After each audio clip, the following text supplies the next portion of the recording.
What's up, guys? It's over here, and welcome back to Driven Affairs. It is later in the day, and you are filling your gas tank when your phone rings. Not recognizing the number, you answer it. A number. Is this James car service? The voice on the other line is very effeminate and curt-sounding gentleman.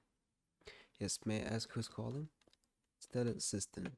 This is the personal assistant of Miss Stella Moore. Miss Moore has recently had to let her personal driver go, and is looking to have him promptly replaced. You were recommended by a recent hire here as a suitable candidate.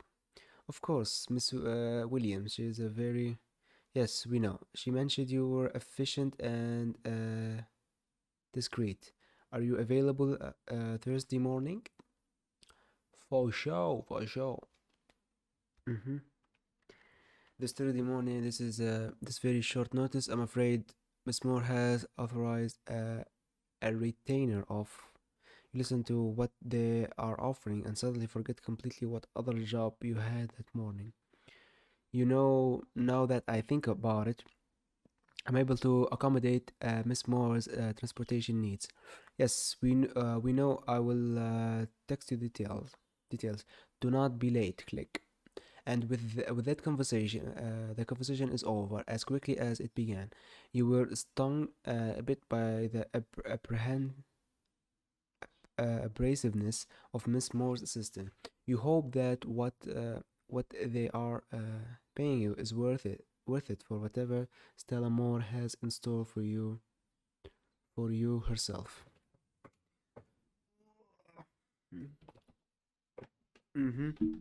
Thursday. You let out a deep yawn and check the clock again. The sun is just starting to creep into the skyline. And you had to be up well before dawn to meet Stella Moore's pickup time. Between the early hour, the coffee, and the passenger, you are a bit on edge. You have never had someone as famous or powerful as Stella Moore as a client. Given her fame and reputation, you are not sure quite what to expect as the motor hums outside her high rise apartment. Finally, 7 a.m. On the dot. The doors to the lobby are flung open. Stella saunters out quickly to your car and slides in the back. The woman makes no attempt at a greeting or even acknowledge you as she continues the phone call she was having. Well, if Adriana is complaining about the optics of it, he shouldn't have been caught with his cock in his maid's mouth. Driver 48th and 8th. No, Caroline, and I don't want you to issue a statement. He doesn't work for me. Let the tabloids have him. Getting the sense that Miss Moore wouldn't hear a confirmation even if you did reply. You simply throw the car into drive and start heading towards Hell's Kitchen. Yes, Caroline, I will be to oversee the cover shoot. I don't care if it makes him uncomfortable, it's my magazine. Besides, the spineless little weasel should be happy I'm stopping by. Bianca will act like a spoiled brat and walk all over him otherwise, and I would very much like the cover actually. Finished before we go to print. I did read the interview. It was fine. It was fine. All right. Goodbye, Caroline. Stella hangs up, and suddenly, with nothing to distract her, you can't help but feel exposed and squarely in her sights, like a rabbit that has just been spotted by a wolf. Driver, you were out with Miss Williams when she so commonly split her drink all over me several weeks ago. Yes, ma'am. So, what is your relation with Miss Williams, driver? Boyfriend, plaything? I was escorting Miss Williams to the bar that evening, but it's not my place to divulge details about my clients or their personal lives. Of course, a good driver knows discretion.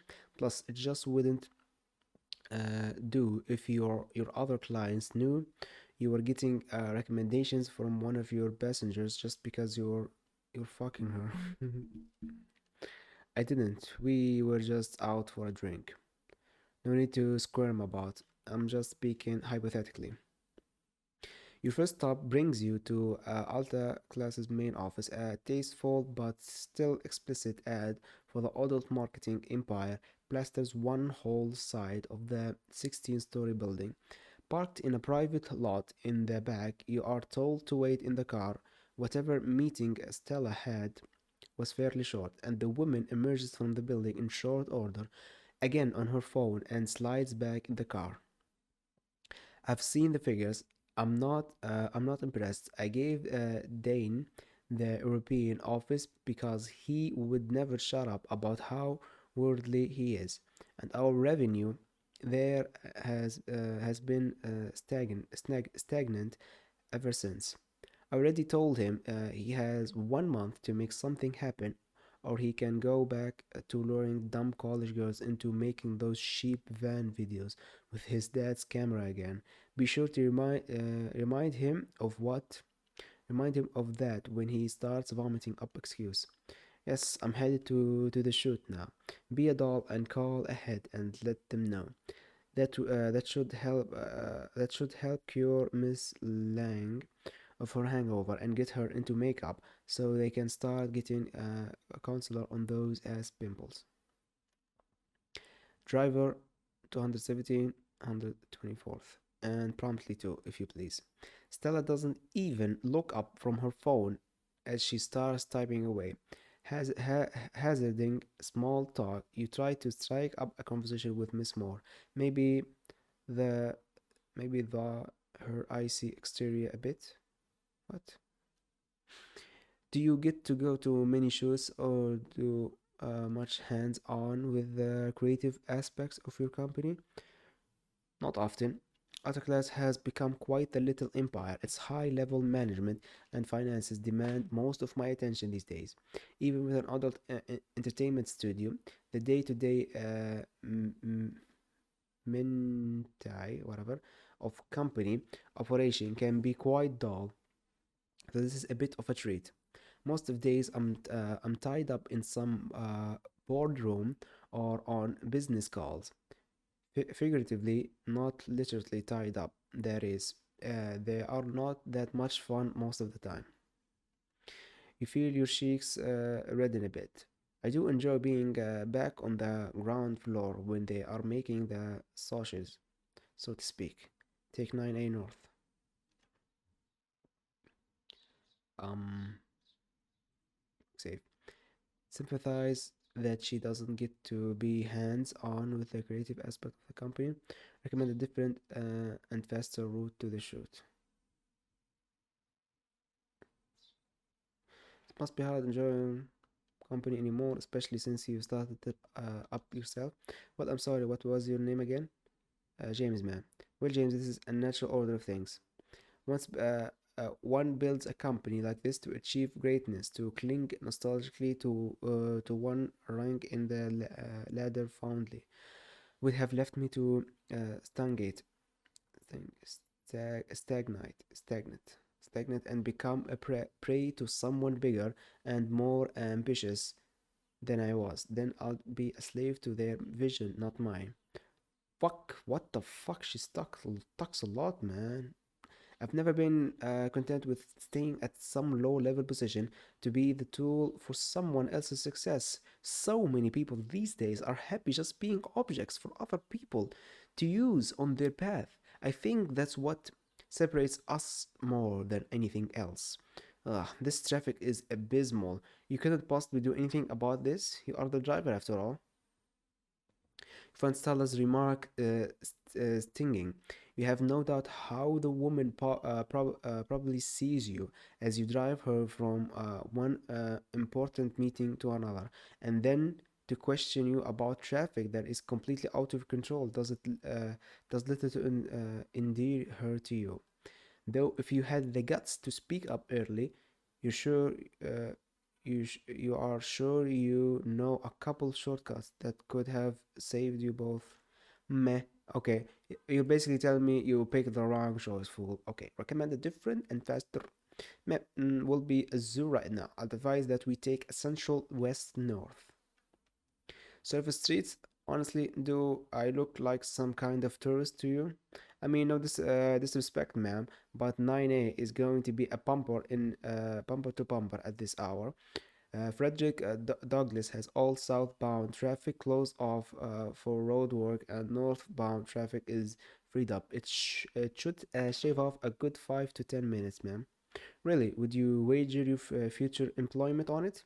Yes, ma'am. All right, let's see if Miss Williams' faith in you is well placed. It's a calculated gamble that pays off.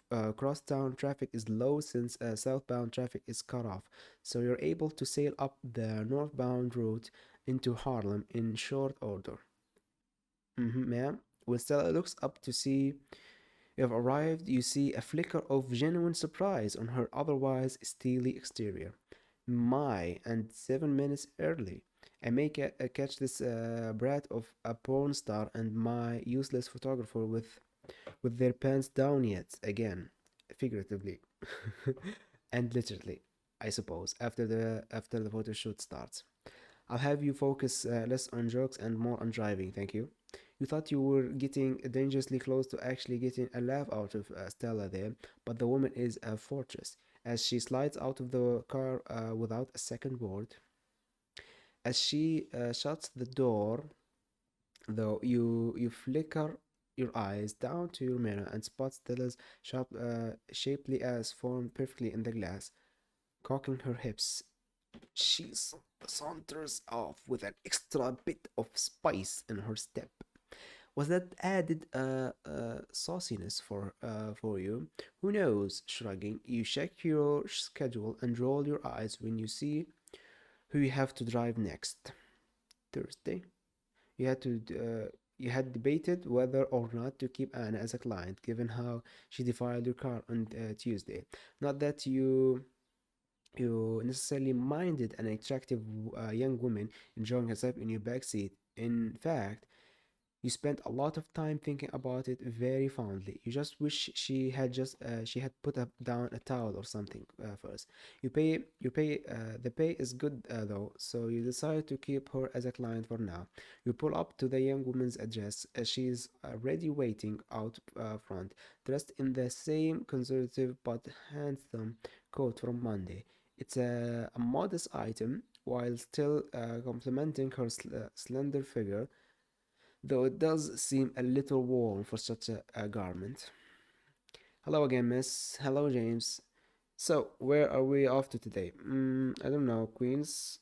Anywhere in particular? Sorry, I kind of just want to drive around. It helps me think. It works for me. It's your time. If you just want me to drive you around the city, I'll drive you around the city. Okay, thanks. Sorry, I know it's weird. Oh, I wouldn't worry about that. I'm sure it's one of the less weird things happening in this town at any one time.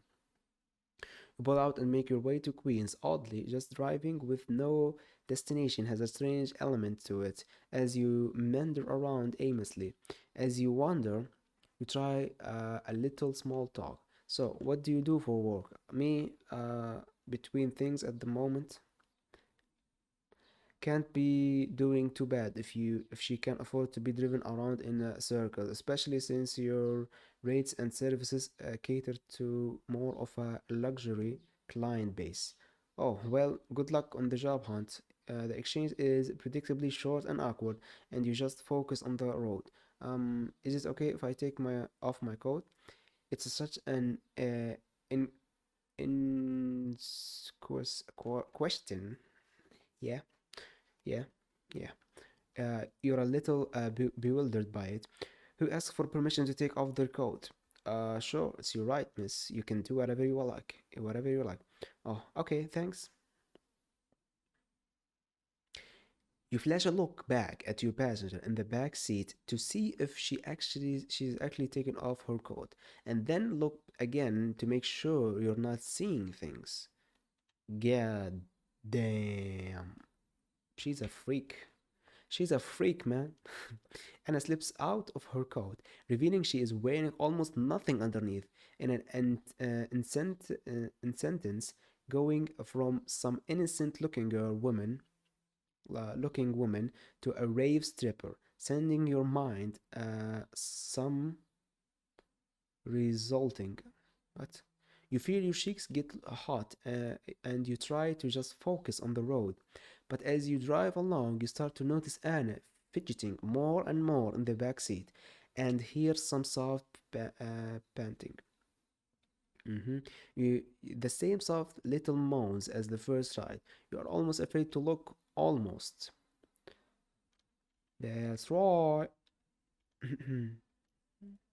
as as you circle around Queens, any illusions of Anna's prudeness evaporates as you steal glances of the young woman with her hand up her tiny skirt, working her furiously.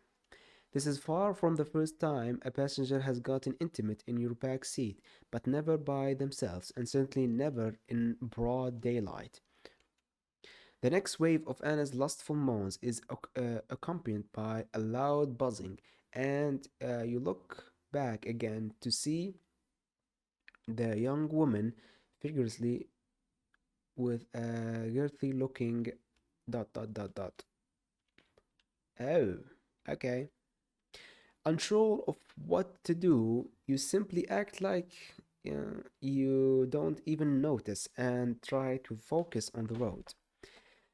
But the animal deep inside you, seeing the nubile creature in your back seat in full heat, aches to pull the car over and hop in back to flip her over and mount her.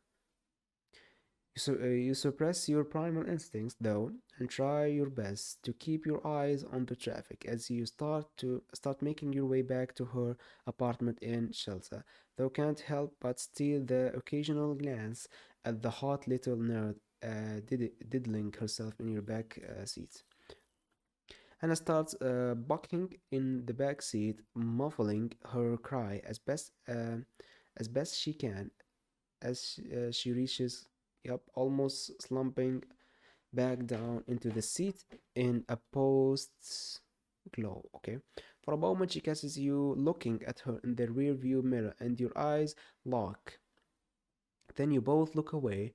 Was that shame you saw in her eyes? Maybe, but but you swear you saw a hunger in them as well. The rest of the drive goes by in awkward silence until you finally pull up outside the girl's apartment. By then, Anna has composed herself and reacquired her form as a bookish, prudish young woman. Have a good day, have a good day, miss. Huh? Oh, you too. Again, the petite thing scurries out of the car and into her apartment. You look back, sighing in relief. At least this time she didn't leave a mess. Thursday. Dun dun dun dun. Okay, we'll end this episode right here. Thank you so much for watching. Leave a like and a comment if you enjoyed, and subscribe for more videos like this. Goodbye.